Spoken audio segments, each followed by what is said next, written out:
Doctor صاحب ہمارے ناظرین کو یہ بتائیے کہ چند ابتدائی علامات جو فزیکل سائن ہوتے ہیں، علامات سے پتہ چل جاتا ہے کہ اس بندے کو شاید انیشیل سٹیجز کے اوپر ہی کوئی کڈنی ڈیزیز ہو رہی ہے، گردوں کا مسئلہ ہو رہا ہے، وہ کون سی ہیں تاکہ ناظرین آسانی سے گھر بیٹھ کے اس بات کو سمجھ سکیں کہ اگر ان کو کوئی گردوں کا مسئلہ ہو رہا ہے تو کسی ڈاکٹر کے پاس جا سکیں؟ دیکھیے، اس میں جو سب سے بڑی علامت ہے نا، وہ یہ ہے کہ آپ کے آنکھوں کے نیچے یا آپ کے پیروں میں سوزش ہو رہی ہے۔ اچھا، دوسری اس کی سب سے بڑی علامت ہے آپ کے جو پیشاب کا رنگ ہے اس کے رنگ میں کوئی تبدیلی ہے۔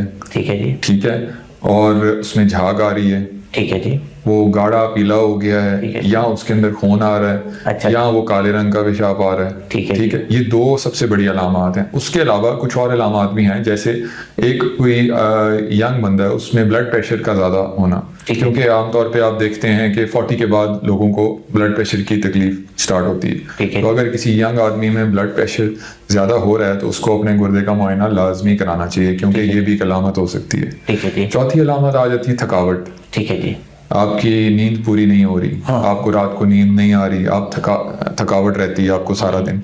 اس کے علاوہ آپ کے باڈی میں خارش کا ہونا، پوری باڈی میں خارش ہونا۔ ٹھیک ہے، اس کے علاوہ آپ کی ٹانگوں میں درد ہونا تھکاوٹ کے ساتھ۔ ٹھیک ہے، اس کے علاوہ آپ کا معدہ کام نہ کرنا، آپ کو بھوک پیاس نہ لگنا۔ ٹھیک ہے جی، آپ کو بیہوشی کی علامات ہونا۔ ٹھیک ہے جی، اور اس کے علاوہ جو اگر ہم گردے کی پتھری کی طرف آ جائیں تو آپ کی جو کمر ہے، دونوں طرف کمر میں یا ایک طرف اگر گردے والی سائڈ پہ آپ کو سویر پین ہونا، درد کا ہونا، تو یہ کچھ علامات ہیں جو آپ لوگ ذہن میں رکھیں۔ اب یہ علامات کیا جب شروع میں ہی کوئی کڈنی میں پرابلم آنا شروع ہو جاتا ہے اسی وقت آ جاتی ہیں یا کچھ ایڈوانس سٹیجز میں جا کے یہ مسئلے آتے ہیں؟ دیکھیں، جو آنکھوں کے نیچے سوزش ہونا ہے جی، اور پیروں میں سوزش، یہ تو ایون ابتدائی علامات ہیں، یہ سٹارٹ میں بھی آ سکتی ہیں، لیکن انفارچونیٹلی یہ جسے کہتے ہیں نا کہ گردے کی بیماری ایک خاموش قاتل ہے۔ ٹھیک ہے جی، کچھ لوگوں میں گردے کی علامات آتی ہی نہیں ہیں، اور ان کی جو گردے کی سٹیج ہے